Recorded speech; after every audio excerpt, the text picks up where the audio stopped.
Bismillahirrahmanirrahim. Assalamualaikum warahmatullahi wabarakatuh. Baik ya, di hari Rabu ini pembelajaran kita lewat video pembelajaran. Maaf saya sedang keluar kota untuk penandatanganan kerjasama dengan Universitas PGRI Banyuwangi. Semoga tidak mengurangi dari nilai pembelajaran. Baik ya, untuk pertemuan hari ini kita akan belajar mengenai migrasi manusia.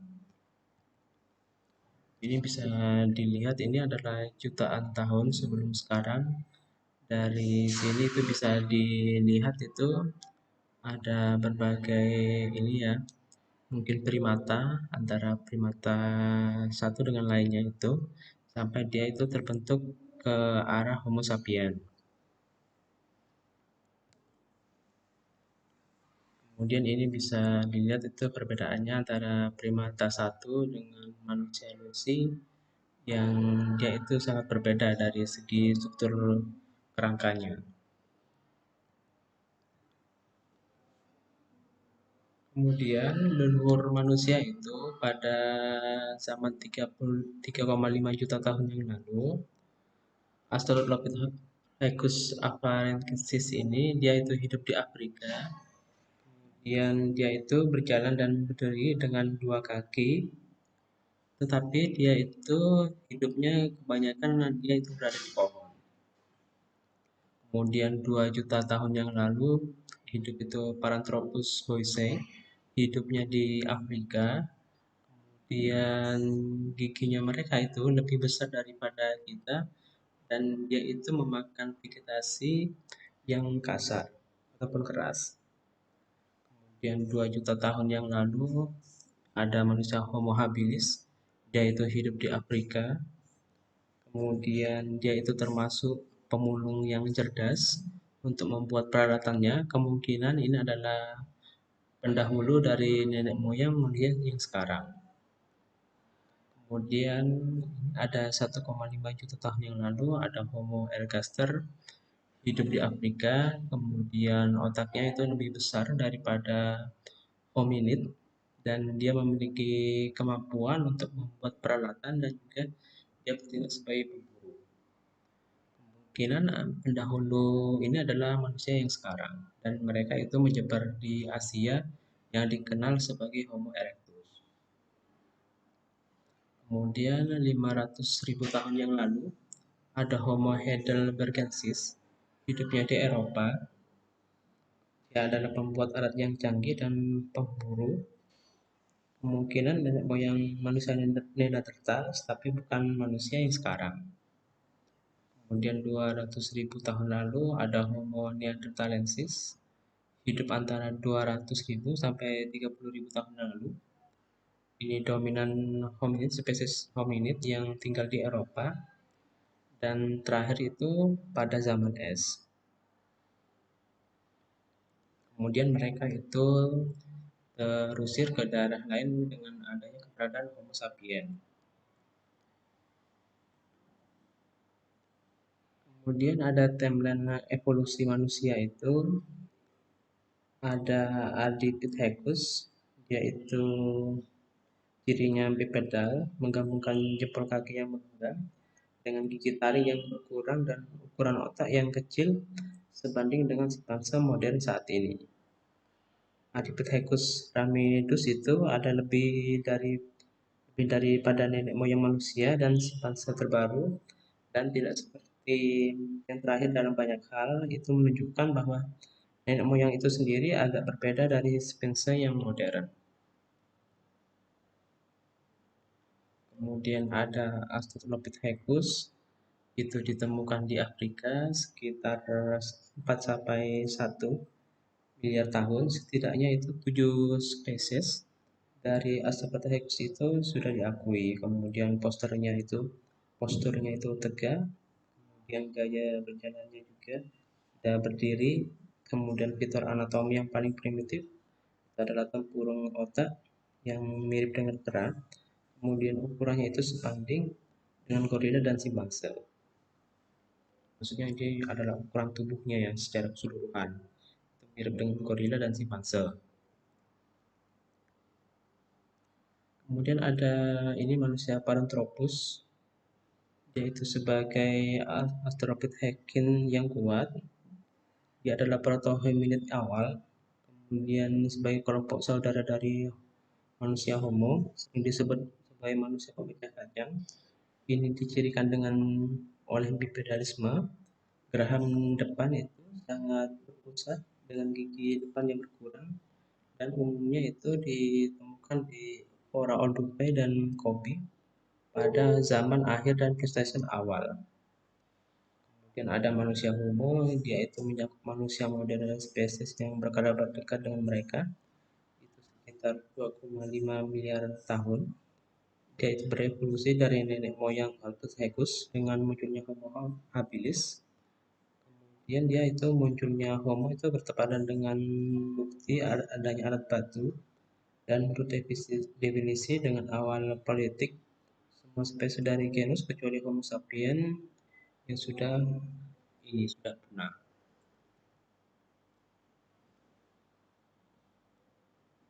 Kemudian itu ada peta itu, lihat itu ada persebaran Ardipithecus ramidis itu, yaitu bertanggal 4,4 miliar tahun, adalah kerangka tertua nenek moyang manusia.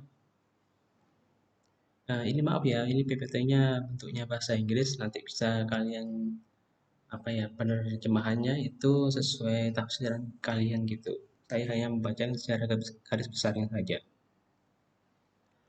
Kemudian ada Homo heidelbergensis, yaitu yang pertama yang keluar dari Afrika sampai ke Eropa itu sekitar 600 juta tahun yang lalu.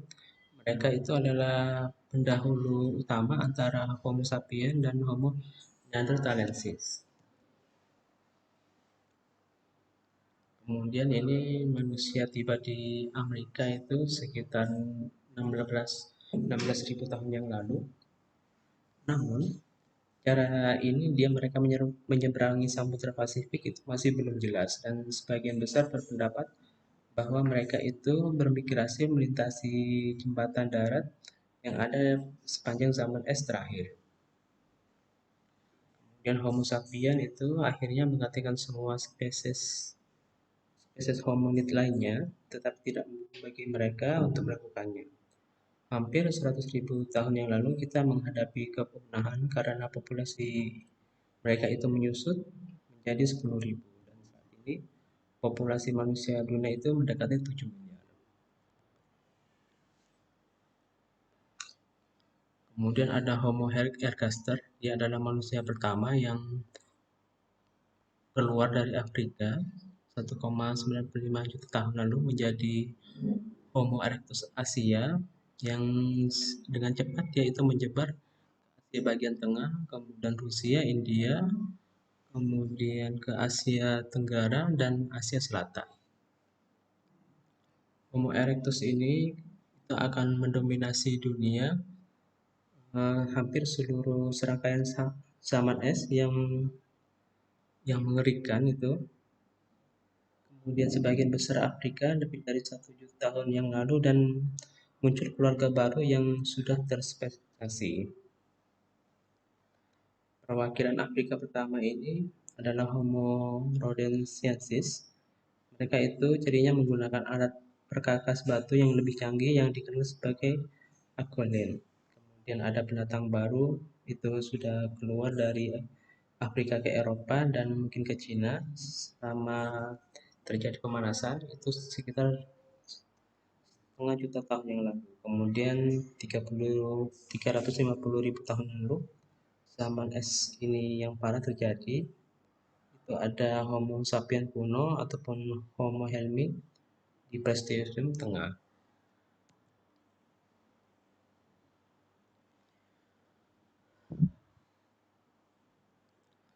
Kemudian terjadi migrasi besar dari Afrika itu selama ini cuaca yang panas ya, cuaca yang hangat itu ada Homo helmi, dia itu menyebar ke seluruh Eurasia.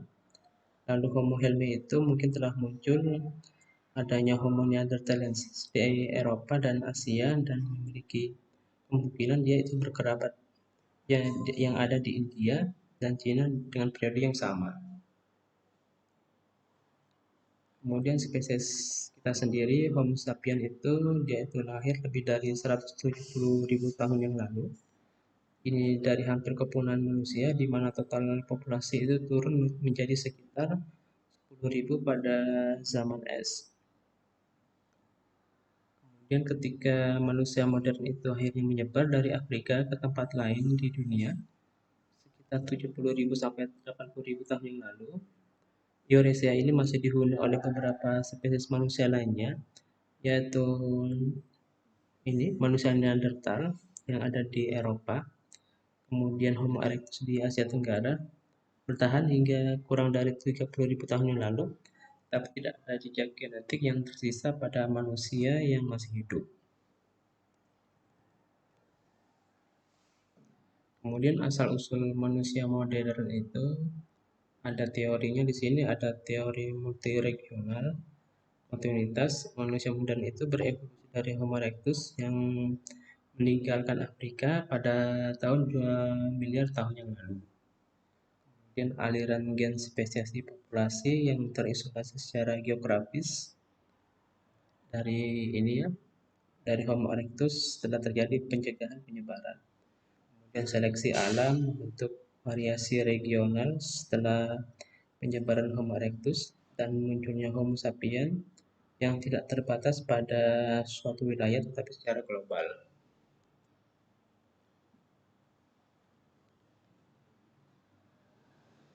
Dan hipotesis evolusi multiregional di antara beberapa ahli paleontologi terkemuka seperti Milot Wolpock itu teorinya yang berlaku menyatakan bahwa evolusi umat manusia itu dari awal Pleistosen hingga saat ini berada dalam satu spesies manusia yang terus berkembang menjadi Homo sapiens modern. Kemudian beberapa pendapat itu terlalu sedikit waktu antara Homo erectus dan Homo sapiens. Ini kemungkinan munculnya spesies baru lainnya yang berpendapat bahwa evolusi regional dari bentuk hominin kuno menjadi modern.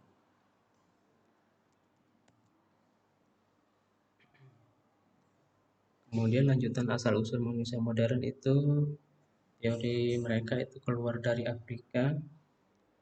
Setelah Homo erectus ini bermigrasi dari Afrika, terjadi isolasi reproduktif menjadi spesies yang terpisah. Contohnya itu Homo neanderthalensis menjadi Homo sapiens yang tumbuh di Afrika Timur Tengah. Homo sapiens ini bermigrasi keluar dari Afrika dan menggantikan populasi manusia sebelumnya tanpa kawin silang di antara mereka.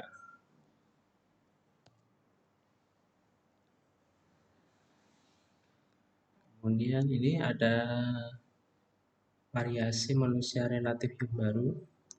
Ini sejumlah besar fosil manusia modern telah ditemukan di Afrika dengan bukti anatominya, kemudian artefak dan alat-alat batu. Ini mendukung bahwa manusia modern itu berasal dari Afrika oleh adanya bukti arkeologi dan penelitian DNA. Kemudian dari kedua bukti ini kita akan mendukung bahwa manusia modern itu berasal dari Afrika dengan adanya bukti genetika.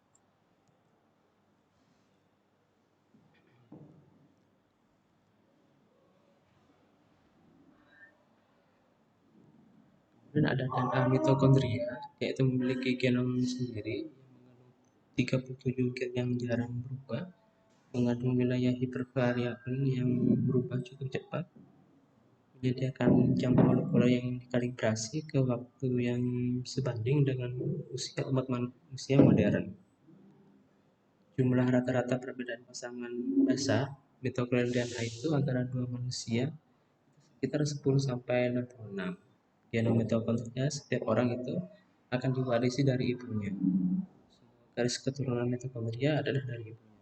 Mutasi pada mitokondria DNA ini itu sangat cepat dan dia itu lebih cepat daripada DNA inti.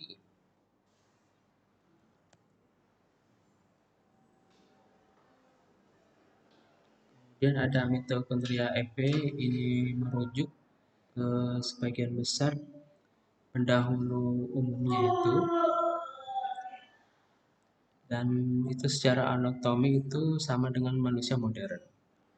Berdasarkan pada pekerjaan Alan Lusson ini dari universitas ini, semua kehidupan manusia itu bergantung pada satu wanita tertentu yang hidup antara 140 dan 200.000 tahun yang lalu di Afrika. Ini menunjuk ke umur mitokondrial efek itu yang menerjemahkan perbedaan antara squid gen yang bagaimana itu mereka berevolusi bergantung pada model evolusi yang mereka gunakan. Ini adalah rata-rata mutasi genetika dan apakah rata-rata perubahan pada waktunya. Ini adalah generasi mitokondria dengan DNA.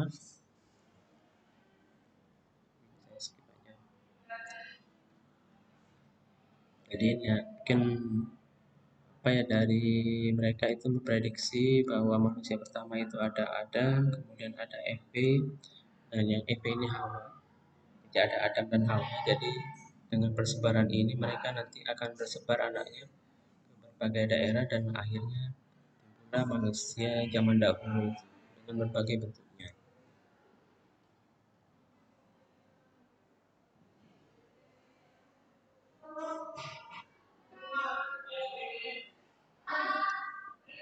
Kemudian pada ini ya pada evolusi mungkin juga sering terjadi kesalahpahaman di mitokondria Hawa itu bukan individu yang tetap,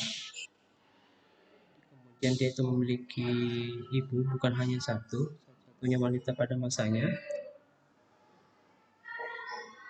Kemudian itu ada manusia Adam dengan kromosom Y itu tidak mungkin menjadi pasangan seksualnya, bukan nenek moyang yang paling baru, tetapi yang paling baru nenek moyang material yang sama.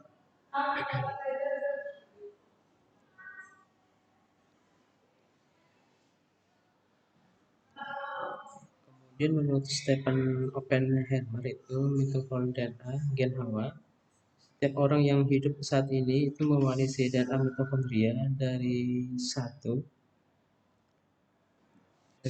nenek moyang itu sekitar 200.000 tahun yang lalu. Kemudian mutasi titik DNA itu akan masuk. Sekitar satu mutasi itu setiap 1.000 generasi. Itu akan membuat kita masing-masing memiliki kode yang sedikit berbeda. Dan ini periodenya hampir 200 tahun. 200 tahun sejumlah kecil mutasi acak itu terakumulasi pada DNA manusia yang berbeda yang diturunkan ke keturunan Hawa di seluruh dunia. Setiap mutasi mitokondria DNA itu baru dalam kalon itu akan ditransfer ke semua keturunannya di keturunan perempuan. Dan setiap garis keturunan perempuan yang baru itu akan ditentukan oleh mutasi lama sebagai mana mutasi yang baru. Dengan mengetahui semua kombinasi mutasi yang berbeda di setiap perempuan di seluruh dunia, kita dapat merekonstruksi silsilah keturunan kembali ke ibu pertama kita.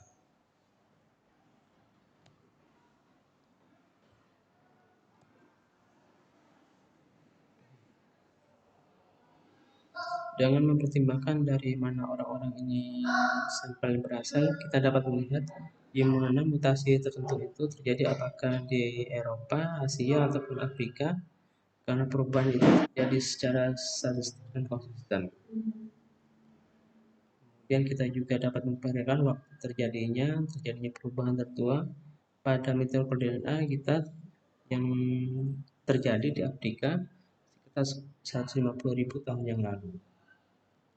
Mutasi baru ini akan muncul di Asia sekitar 60.000 sampai 80.000 tahun yang lalu, dan ini memberitahu kita bahwa manusia modern itu berevolusi di Afrika dan beberapa dari kita itu bermigrasi dari Afrika ke Asia setelah 80.000 tahun yang lalu.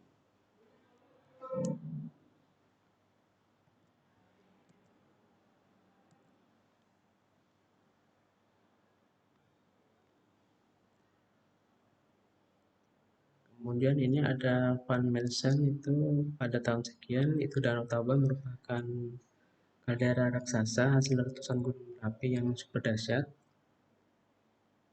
Oh ini mungkin ya terjadinya pembentukan ini mungkin alam yang baru.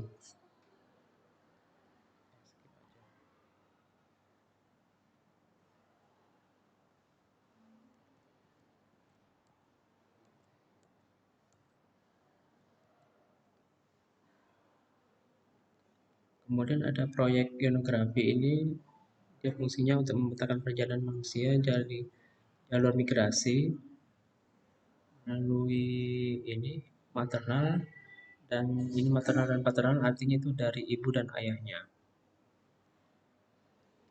Fosil paling awal dari Homo sapiens modern itu yang dapat dikenali dalam catatan fosil di ini Homo kibis di Ethiopia itu sekitar 200 tahun. Dan orang-orang menyebar dari Afrika, ini setidaknya dua gelombang migrasi. Gelombang pertama itu melakukan perjalanan dari Afrika bagian timur ke daerah pantai timur Mediterania yang dikenal sebagai Levant sekitar 80.000 tahun yang lalu. Dan gelombang kedua bergerak dari Afrika ke Jazirah Arab itu berlanjut ke arah timur mengikuti pantai Asia Selatan 50.000 tahun yang lalu. Dan catatan genetik dan paleontologi ini menunjukkan bahwa kita baru mulai meninggalkan Afrika antara 60.000 dan 70.000 tahun yang lalu. Kemudian terjadi pelindungan tiba-tiba di iklim bumi itu didorong oleh bagian dari zaman es terakhir, dan bukti genetik ini menunjukkan pengurangan secara tajam dalam berpopulasi, di mana populasi manusia itu turun kurang lebih menjadi 10.000.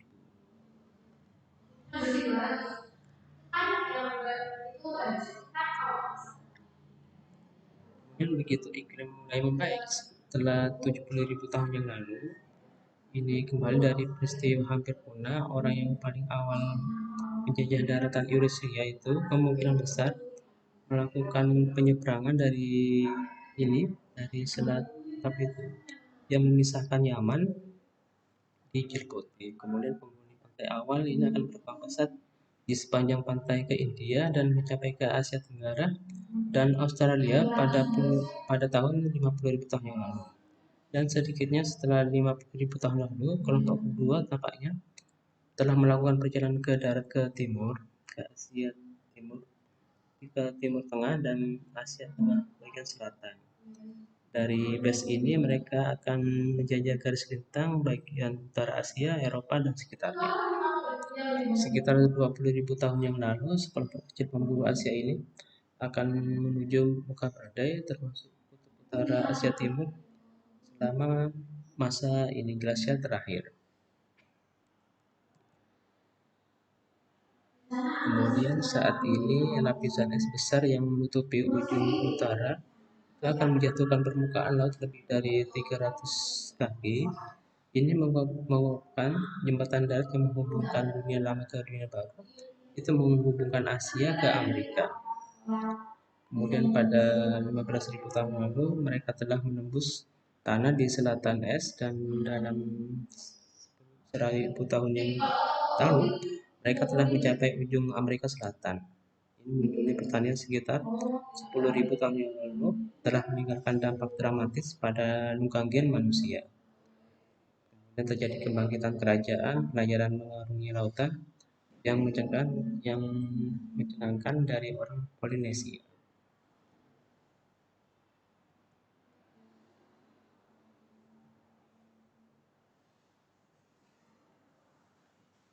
Kemudian ada alasan secara genetik itu, Alan Templeton itu menegaskan bahwa penelitian tersebut menghipotesis asal Afrika baru ini untuk semua umat manusia itu menyusun perpecahan antara orang Asia, orang Afrika, dan non-Afrika. Dan juga ini tidak mendukung hipotesis tentang penggantian manusia secara global baru ini.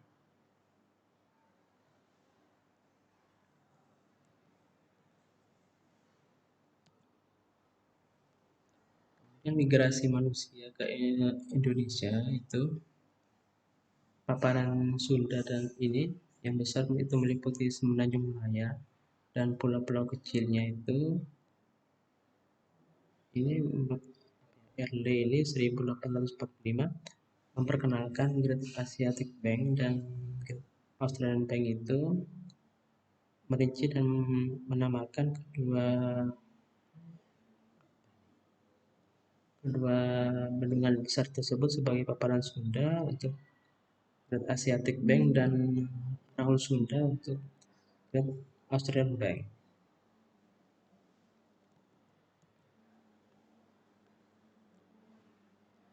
Kemudian ada 4 teori migrasi manusia ke Indonesia. Yang pertama itu dari Taiwan, itu melalui Filipina, Maluku, Sulawesi, Mongolia. Kemudian dari Taiwan ke Vietnam, sampai itu ke Wales. Kemudian dari Liujang itu Australomylasid itu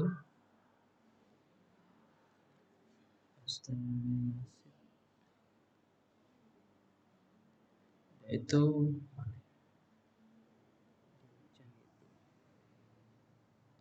yaitu melalui jalur terluar Indonesia hingga mencapai Papua, Australia dan Selandia Baru dan Kepulauan Pasifik. Kemudian Mongoloid itu melalui jalur terluar Indonesia untuk mencapai Papua, Australia dan Selandia Baru hingga Kepulauan Pasifik.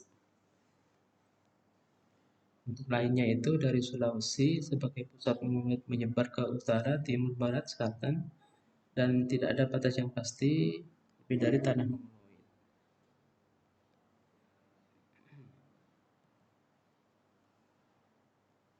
Ini penelusuran migrasi manusia menurut disiplin ilmunya pendekatan genetika, linguistik, arkeologi, paleontologi, dan antropologi fisik.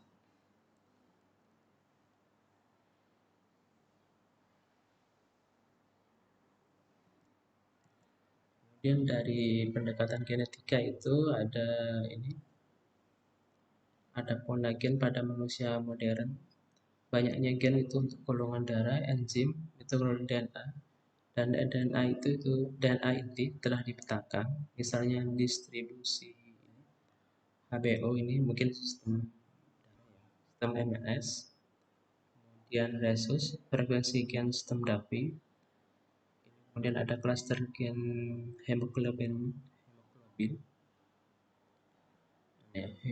beta yang ini menggunakan enzim deteksi untuk menemukan situs pada pembelahan DNA, mendeteksi keberadaan situs ini dan menghasilkan serangkaian perbedaan genetik ataupun haplotip yang terkait erat. Orang Afrika membentuk satu pengelompokan dan Afrika untuk kelompok lain. Untuk genetika, mitokondrial DNA-nya itu 16.500 pasangan basa ini dan ditransmisikan hanya melalui ovum dan tidak tunduk pada ini pengocokan rekombinasi gen kelompok gen seperti yang ditemukan dalam nukleus. Dan perubahannya hanya terjadi pada melalui mutasi berdasarkan 12 enzim deteksi. Ini mengungkapkan 196 situs polimorfik, bisa membedakan antara garis keturunan perempuan yang berbeda. Jumlah terbesar dari garis keturunan yang berbeda ini terjadi di Afrika. Dengan hipotesis Afrika itu tampaknya menjadi sumber populasi di tempat lain di dunia dengan garis keturunan baru yang muncul pada populasi yang muncul. Ada hubungan genetik antara populasi modern Asia Tenggara dan populasi Kepulauan Polinesia. Terlihat jelas pada pola mitokondria DNA yang tidak ada hubungan genetika antara Amerika Selatan dan Polinesia yang seperti diusulkan oleh Hederhal. Dengan linguistik ataupun bahasa, seperti kan kita ucapan manusia itu berasal hanya sesekali. Misalnya di Sahara Afrika. Kemudian Dr. Quentin itu mempelajari fonem unit suara yang berbeda secara persepsi, membedakan kata-kata yang digunakan dalam 504 bahasa manusia saat ini dan menemukan bahwa jumlah fonem yang tertinggi itu ada di Afrika dan menurun dengan bertambahnya jarak dari Afrika. Ini menjelaskan pergeseran demografis atau faktor lokal lainnya dan memberikan bukti kuat bahwa bahasa manusia modern itu berasal dari Afrika, serta mekanisme paralel yang secara perlahan membentuk keragaman genetik dan linguistik di antara manusia. Dan Papua Nugini itu tanah air kuno yang dihuni oleh kelompok yang dipisahkan oleh geografi dan budaya itu memiliki sekitar 700 bahasa.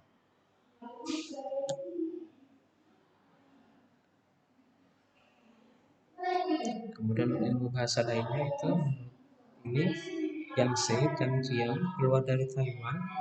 Itu adalah pusat utama bahasa Austronesia yang dari Asia Timur dan Pasifik. Baru-baru ini menyebar ke Filipina, Polinesia Tengah, Hawaii, dan Selandia Baru dan lainnya.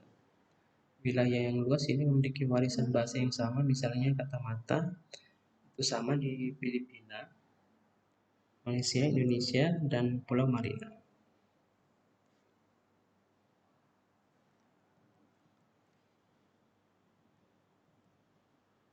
Oke, ya itu materi hari ini semoga dipahami. Jika kurang nanti mungkin bisa dibaca-baca lagi ya. Maaf ini PPT-nya bahasa Inggris. Biar kalaupun diterjemahkan mungkin akan menjadi tidak teraturnya. Jadi kalian ini belajar biologi juga sekaligus ini belajar sastra Inggris gitu. Jadi nanti mungkin bisa lebih fasih itu dalam membaca ataupun menulis dalam bahasa Inggris. Oke, saya akhiri saja. Semoga bermanfaat. Terima kasih. Assalamualaikum warahmatullahi wabarakatuh.